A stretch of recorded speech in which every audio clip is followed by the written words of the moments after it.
ओम नमो भगवते वासुदेवाय नमः। कार्तिक माध्यम का 14वां अध्याय। नारद जी बोले, हे राजन, तब उसको इस प्रकार धर्म पूर्वक राज्य करते देखकर देवता क्षुब्ध हो गए। उन्होंने देवादिदेव भगवान शंकर का मन में स्मरण करना आरंभ कर दिया और कितने प्रकार से उनकी स्तुति की। तब भक्तों की कामना पूर्ण करने वाले भगवान शंकर ने नारद जी को बुलाकर देव कार्य करने की इच्छा से उनको देवपुरी भेजा। शंकर भक्त नारद भगवान शंकर की आज्ञा से देवपुरी में गए। इंद्र आदि सभी देवता व्याकुल होकर शीघ्रता से उठकर श्री नारद जी की स्तुति करने लगे।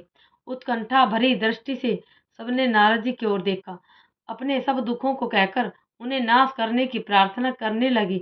नारद जी ने कहा, मैं सब कुछ जानता हूँ, इसके लिए अब मैं दैत्यराज जलंधर के पास जा रहा हूँ। ऐसा कहकर और देवताओं को आश्वासित कर श्री नारद जी जलंधर की सभा में आए।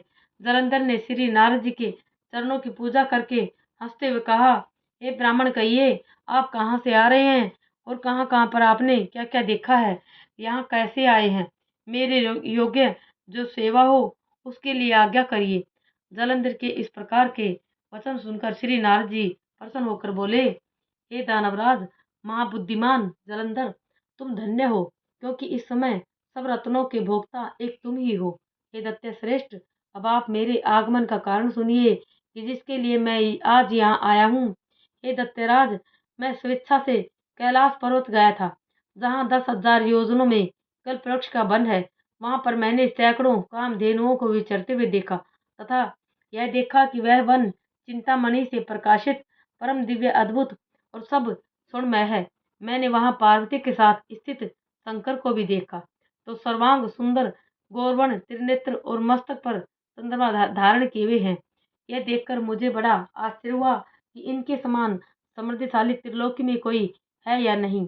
हे दत्तेंद्र, उसी समय मुझे तुम्हारी समृद्धि हो आई का स्मरण हो आया और उसे देखने की इच्छा से मैं तुम्हारे पास चला आया हूँ। यह सुनकर जलंधर को बड़ा हर्ष हुआ। उसने श्री नारद जी को अपनी सब समृद्धि दिखला दी।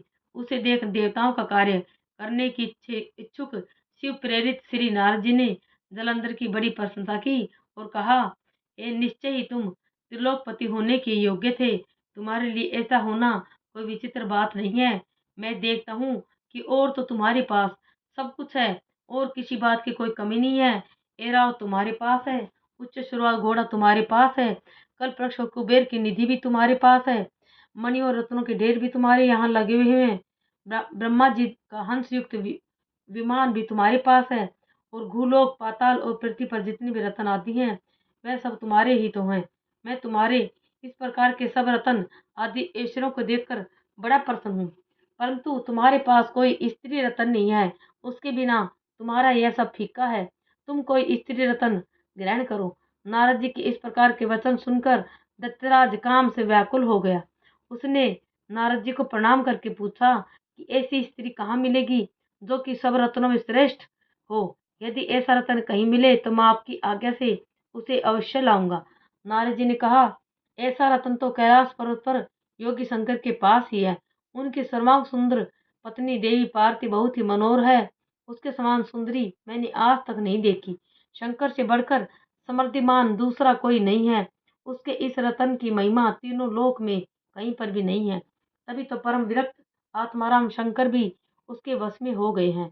देवर्षि नारद उस दत्त से ऐसा कहकर कार्य करने की इच्छा से आकाश मार्ग को चले गए। ओम नमो भगवते वासुदेवाय नमः।